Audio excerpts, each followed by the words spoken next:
Kebenaran tak selalu putih. Beberapa cerita seharusnya tetap terkubur, tapi malam ini kita buka satu di antaranya. Selamat datang di Fakta Hitam Galileo. Di sini, setiap kisah adalah potongan dari sisi gelap dunia, kriminal, rahasia, dan keinginan yang tak seharusnya terungkap. Kebanyakan dari kasus ini tidak pernah sampai ke berita dan bahkan mungkin tidak akan Anda temukan dimanapun, kecuali di sini. Karena di balik setiap kebenaran selalu ada sisi hitamnya. Di video kali ini, saya gabungkan dua kisah nyata. Konfliknya mungkin tidak terlalu rumit, tapi pelajaran yang kita dapat dalam urusan rumah tangga, dalam urusan kesetiaan dan keserakahan, itu dalam banget. Dua cerita ini mengingatkan kita bahwa ketika komitmen mulai dilupakan, ketika mulut dan emosi dibiarkan liar, dan ketika keserakahan dibiarkan memimpin, rumah tangga bisa berakhir bukan di pelaminan, tapi di meja autopsi dan kursi terdakwa. Kita mulai dari kisah pertama, Malinda dan Babon, pasangan muda dari Bantul, Yogyakarta. Malinda adalah seorang mama muda, 21 tahun, tinggal di Kelurahan Trimulyo, Kapanewon Jetis, Bantul. Ia hidup bersama suaminya, Arim Martono, yang lebih dikenal dengan panggilan Babon, 28 tahun, bekerja sebagai petugas keamanan ruko. Awal pernikahan mereka terlihat harmonis. Foto-foto mesra, momen bahagia, semua sering dipamerkan di media sosial. Dari luar, orang melihatnya sebagai keluarga muda yang manis. Tapi perlahan, realita ekonomi mulai memukul. Gaji Babon yang pas-pasan mulai dianggap tidak cukup oleh Malinda. Buat makan dan bayar sewa masih aman, tapi untuk kehidupan istimewa, baju bagus, jalan-jalan, perawatan diri, itu sulit dipenuhi. Malinda mulai mengeluh, bukan hanya di depan suami, tapi juga di depan kerabat dan tetangga. Kekurangan Babon diceritakan ke sana-sini hingga rasa malu dan luka di hati suaminya pelan-pelan menumpuk. Di sisi lain, sejak Agustus 2024, Malinda akhirnya bekerja sendiri. Anak mereka yang masih bayi sering dititipkan ke rumah sang kakak. Dari penghasilan itu, mereka berhasil pindah ke kontrakan yang lebih bagus. Tapi bukannya membuat hubungan membaik, justru lahir kekecewaan baru. Babon merasa tidak dihargai sebagai kepala keluarga. Sementara Malinda merasa lelah menjadi satu-satunya yang berjuang demi hidup lebih layak. Perbedaan cara pandang inilah yang kemudian berubah jadi perang dingin. Babon mulai sering nongkrong di luar, pulang makin malam, bahkan kadang memilih tidak pulang. Alasan klasiknya, daripada kuping panas dengar omelan, mending di luar aja. Di tongkrongan, Babon mulai terbiasa minum alkohol sampai mabuk. Kepada teman-temannya, ia curhat tidak pernah dihargai sebagai suami.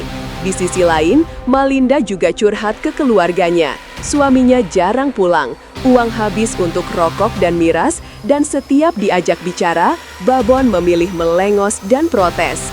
Dua sudut pandang, dua orang yang sama-sama merasa paling benar, dan bayi kecil mereka berada di tengah-tengahnya.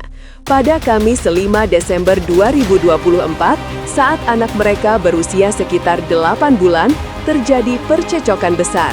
Masalahnya itu-itu saja, uang, nongkrong, alkohol, dan mulut Malinda yang dianggap terlalu tajam. Emosi memuncak, Babon naik tangan, Malinda melawan, dan suasana rumah berubah jadi medan perang. Setelahnya, Babon berangkat kerja dan malam itu tidak pulang. Besoknya pun begitu.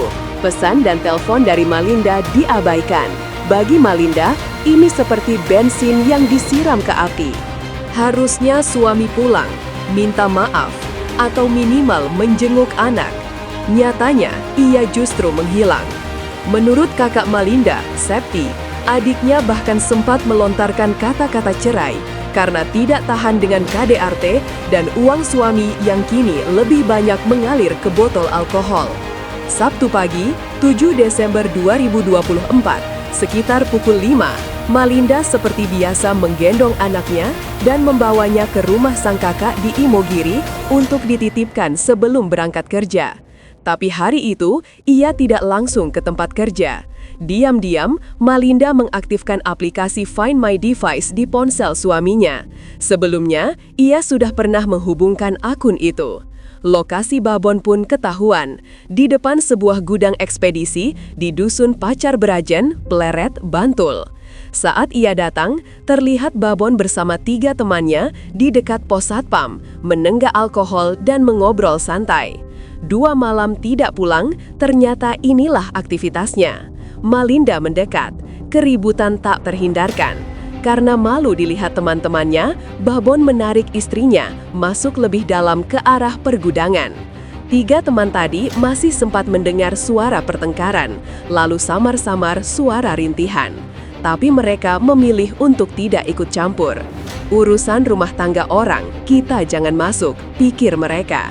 Mereka pun pergi, meninggalkan pasangan ini berdua di area belakang gudang. Di salah satu gudang yang pintunya terbuka, Babon mendorong istrinya. Tubuh Malinda yang mungil terbanting keras ke lantai. Amarah dan alkohol membuatnya hilang kendali. Pukulan, sikutan, dan kekerasan fisik lainnya mendarat bertubi-tubi pada tubuh Malinda yang sudah tidak berdaya. Hingga akhirnya, di lantai dingin gudang ekspedisi itu, nyawa Malinda putus seketika. Sesudahnya, Babon bukannya menyerahkan diri, ia justru menuju rumah kakak iparnya di Imogiri menjemput bayinya dan hanya berpesan agar Septi pergi mencari Malinda di gudang. Septi yang curiga langsung melesat ke lokasi. Sekitar pukul 10 pagi, ia menemukan adiknya sudah tidak bernyawa. Warga kemudian membantu melaporkan kejadian ini ke Polsek Bantul. Polisi menemukan luka lebam parah di leher, hidung, serta kepala Malinda, tanda jelas hantaman benda tumpul dan kekerasan brutal. Babon segera ditangkap, ditetapkan sebagai tersangka. Ia mengaku tidak sepenuhnya sadar karena berada di bawah pengaruh alkohol. Motifnya, sakit hati karena terus-menerus dicereweti dan dipermalukan. Ia mengaku tidak berniat menghabisi nyawa istrinya, hanya lepas kontrol. Tapi di mata hukum, nyawa tetap nyawa. Jaksa menjerat Babon dengan pasal 338 KUHP tentang penyerangan yang mengakibatkan orang lain meninggal dengan ancaman maksimal 15 tahun penjara. Sidangnya sendiri masih berproses. Lalu pertanyaannya, apakah benar mulut istri yang cerewet bisa membuat suami malas pulang? Atau sebenarnya sikap istri itu hanya cermin dari perilaku suami yang lebih dulu melenceng? Silahkan kalian pikirkan. Kita simpan dulu pertanyaan itu dan lanjut ke kisah kedua.